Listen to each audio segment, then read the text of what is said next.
So, Ram Navami, it's a very special day, and the day of his birthday is Ram Navami. Ram Navami is the appearance of Lord Ramachandra in this world. By mystical interference, the Lord makes his appearance in this world to give his grace to all. The one aspect I want to shortly dwell upon in this nightly gathering is that Sri Ramachandra has come to teach us that one can love all those who are taking full responsibility from the core of your heart and build up with them a very loving environment of spiritual service, which is very necessary. The spiritual environment of service always relies on the existence of a trustworthy person we can coordinate with. Under his guidance we can accept. It is a quite necessity. Srila Bhaktivinoda Bodhain Maharaj recently said, a community of Vaishnavas which are somewhat maintained, but where nobody accepts anybody specifically. It is just a factory of laziness and chaos. So, it's a bit strong words, but you see that in the Vedic culture there is quite an autocratic system present, which obviously only functions under the principle of love, trust, justice. We hear from the Ramayana that any complaint any citizen had, specifically a Brahmin, he could go right away to the king and complain to him. Dear king, you're supposed to be the ideal ruler. Why this is going on, or why is that going on? And the king had to respond to this complaint and had to give some justification. So please don't think we are promoting a dictatorial style of imposition of anyone on top of others. This is not the meaning of autocracy in accordance of the spiritual community. We are talking here of the common ground being represented by the common interest in the vision of the mature conclusion of the spiritual responsible person. I always give the example that whatever democratic we may be, at the time of driving, one person holds the steering wheel and not 5 or 6. And we are quite comfortable with that, as long as we don't see that guy being irresponsible, aggressive, intoxicated or something. Then we would rather prefer not to be with that fellow altogether. But for the very sake of the necessity, Lord Rama comes to show that there is a very wonderful relationship between those who are in charge and those they are in charge of. This is something to be celebrated. Ram Raj is not something which we may call a necessary evil. Sometimes in this world, when we get a bit frustrated about certain circumstances, we consider that there's quite a few necessary evils. And so we think being together with other devotees, it's also a necessary evil. But it's not true at all. It is the relief and the joy to be with other devotees and to have some practical organization to make that function. That is simply an additional feature, like dressing the body is a daily affair. And if we have only rotten clothes, well, then we start looking for getting some new dress so we can go somewhat decently dressed into the public. But we don't make too much of dress. Like once, when Srila Bhakti Siddhanta Saraswati Thakur was being challenged by Rupen who was visiting him together with Srila Prabhupada, first visit, he challenged Bhaktisiddhanta Saraswati. He said, who is going to listen to a dependent nation? We are slaves of England. Who is going to listen to our message anyway? Then Srila Prabhupada responded, when there is a fire, we do not need any dress to help extinguishing it. In an emergency, all the external secondary things, they lose importance. They fall away. It's only the focus, the priority, which is going to be evaluated. So when you're drowning, then you're not so careful that you make sure that you also get all your dress and your shoes. No. In order to avoid drowning, you can even drop gold bars or anything. It's all becoming garbage because I'm about to drown. So, in the same way, a position we may have in spiritual life, starting from the very basic position which is very common, which is to be a father or a mother. That is such an incredible responsibility. And of course, we expect father and mother to be very loving people who are really concerned with the well-being of their children and who are also very much beloved by their children. And in this way, it makes up a real pleasant association, which is so normally so nice that it will last on for the rest of our life. So much that the decent son, when the parents become old and frail, he says, now parents, don't worry about anything, I'll take care of that. So it'll be like a reciprocation of the sacrifice they did for us. So this is a kind of situation. The relationship with our leaders has to be not only nice, it has to be very loving and very trusting and very dedicated. Then it is becoming a real relationship. Then it is becoming something substantial we can build upon. Otherwise it's just going to be a mockery, or it's going to be some peer club where you just, out of conveniences or circumstances beyond your choice, you just happen to meet these people. Now you try to get along, and there's all peer pressures and peer blackmailing and all these things, and of course a very sentimental relationship. Whereas with the real devotee of the Lord, our relationship is not sentimental. Our relationship is based on Guru, Shastra and Sadhu. If we are very attached to Lord Ram, it's because of what he did, not just because he was looking nice. No, it wasn't the handsome prince of Ayodhya, which made everybody so fully dedicated and joyful about him. He is actually the Supreme Personality of God, and he is teaching us Dharma through the Ram Raj, or the kingdom of Ram. We have one of our God brothers and friends, Chakrapani Prabhu, who made the ethic party. It's a very interesting thing, specifically for those people who have a little bit of a political minded or inclinations in the positive sense, I mean. They should go through this website, Ram Raj or ethicparty.ch. It is a design how one could organize society under the guiding principles of universal love and Gandhian frugality, so that we can actually have a very pleasant environment.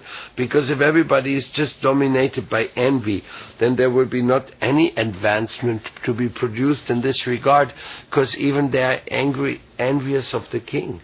Somebody who's in charge of everything, then he obviously has more facilities in the world. So the principle of the kings, which is interesting, is that the people giving them so much love and so much of their trust, and at the same time they're opulent people. They have so many facilities, but what do they do if they're saintly? They spend everything for the service of God. And the Brahmins, they live their kingly life, but sometimes they're also living very austere lives, just like the the grandparents of Sadhu Maharaj, they were living the devotee life, even though they were surrounded by opulences and palaces. All they would do is sit and chant and don't want to have anything to do with the affairs of the kingdom. Things like that. So there's examples of that. And like in one way or another, devotees, we all want to get out of this material society. We want to get out of the world of suffering. And so we join some very wonderful spiritual family where we can become part of it. And but then the next moment we are being taught, and we can also clearly see it, that despite of being out of the material world, you still have to organize certain things. Just like we are eating prasadam, but still it has to be cooked. so yeah, I just like prasadam and don't like cooking either. That doesn't work, even though you may eat raw salads and all that, and that's a very healthy diet, but don't start with the idea that our Lord Krishna is going to be just a raw food eater. Because he Laddu, puri, halwa, it's all mentioned in Chaitanya Charitamrita, these delicious dishes they are making for the Lord. So there's so many things to be taken in consideration. Mainly, most importantly, though, is that Lord Ram is teaching us that the responsibility and the caring for the others is really what substantializes a sweet, loving relationship. Because what is friendship and love without service, without attention? No, the fun, somebody says, oh, I love you so much, you don't know how much I love you. You're just the number one and the number two and the number three, you're the everything for me. Oh, that sounds so nice. And the other says, yeah, and I just got a headache. Could you make me a little herbal tea? Oh, I love you so much. I don't have time to do anything except loving you. So please don't ask me to make you tea. So, certain things just don't work. If we want to talk about love, there have to be something very much substance to it. And this is basically what's missing in Kali Yuga, and that's why we are in such a darn trouble.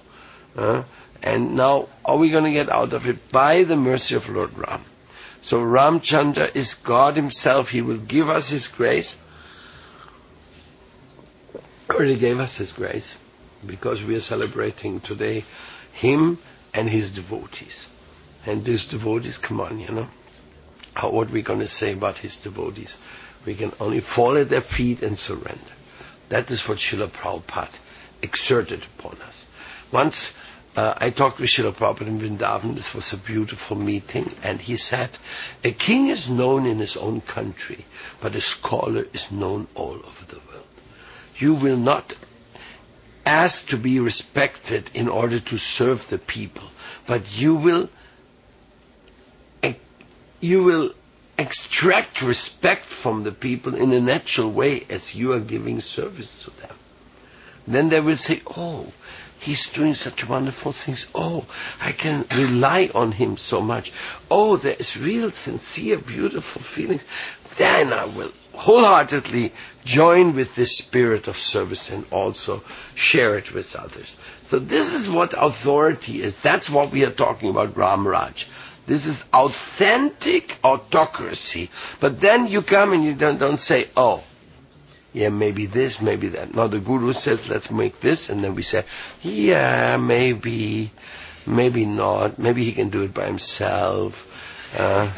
If he likes it so much, maybe he should really try to get it done, because I have other things on my mind, and so that's not really applicable. We have to create a wonderful environment, because last not least, we are not independent. We have to go according to the sweet will of Lord Chaitanya. It's just a matter of time, a question of time. But we are very lucky that we have no other duties to fulfill, no other commitments. The only commitment we have is with loving God and serving Him and giving His message to all the other people we cross in our lifetime. And Maybe many specific service may arise for an individual. But the essence is that you don't do service the way your mind wants. You do service the way it is being requested from you by the family you are part of. And then it works. I have a big problem, which is very famous here. We have no oxygen here, and if I'm not wrong. And that drives me nuts. This is on, and the windows are open. All of them? Yeah. The window is open? Yeah.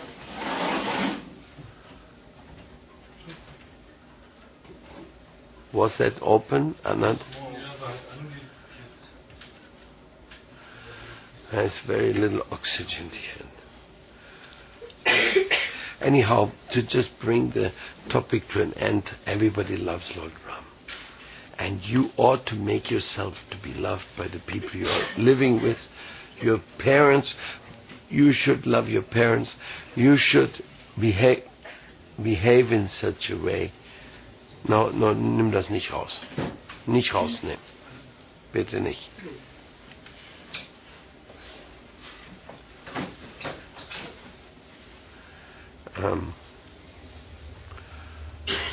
We should behave in such a way that the people can be proud of us, specifically those who are under our care. For some reason, karmically, some person has come into a relationship of dependence with me.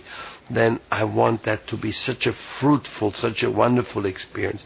I want them to be happy and joyous about what I'm giving to them. And then it will really make a big difference. This is what is required. This is what we wish to see. It's not an illusion. That is the way parents and teachers and governors should actually feel and behave. And at least those few devotees you associate with from the heart, they should have that quality of concern. They should really want to make you very happy by connecting you always with the truth, always with the gift from above. This is the real issue. By Srila Prabhupada's grace, we met such a leader who was always caring for everyone equally. He said, "Oh, I care a lot for these, but these other guys, I don't care." Never. He cared for everyone. And this real care, this real extraordinary care of his made our life successful. And then we could even meet Srila Sridhar Maharaj and Srila Puri Maharaj and more Vaishnavas of very high quality and high caliber. And then we can only say, not only graces come up, but a lot of it. Now we have to trauma to cope with this and try to engage our body and our mind and our words in the service of Sri Krishna, Sri Rama, and so that he will bless us. And on this special day of Rama Navami, I make this special plea for me and for you, that Lord Rama may somehow or other oversee our shortcomings and make sure we get into the frame of mind he wishes us to be in, so that we can become extremely attached. So our life will be very happy, because if you're attached to a good devotee, that attachment will remove your false attachments. And if you have really attachment in this way, then you will do all the wonderful things almost automatically. I mean, not automatically, you'll be part of it, but anyhow it'll be like you'll be drawn towards this, into this direction. In spiritual life, your attraction is drawn towards Krishna. We can't even help it. We don't even know really what's happening, but somehow we are drawn there. So we want to be drawn to the lotus feet of Sri Sri Radha Govindaji. And we pray to Sri Ram, Sita, Hanuman to give us their blessings, so we can become serious devotees. And also we request the mercy that when we read the books and we associate with the devotees, we actually may understand what is the sum and substance of this teaching, so that we are not becoming at any moment imitationists by not understanding what it could be or should be, and we just follow what we hear from somebody who doesn't have either the maturity nor the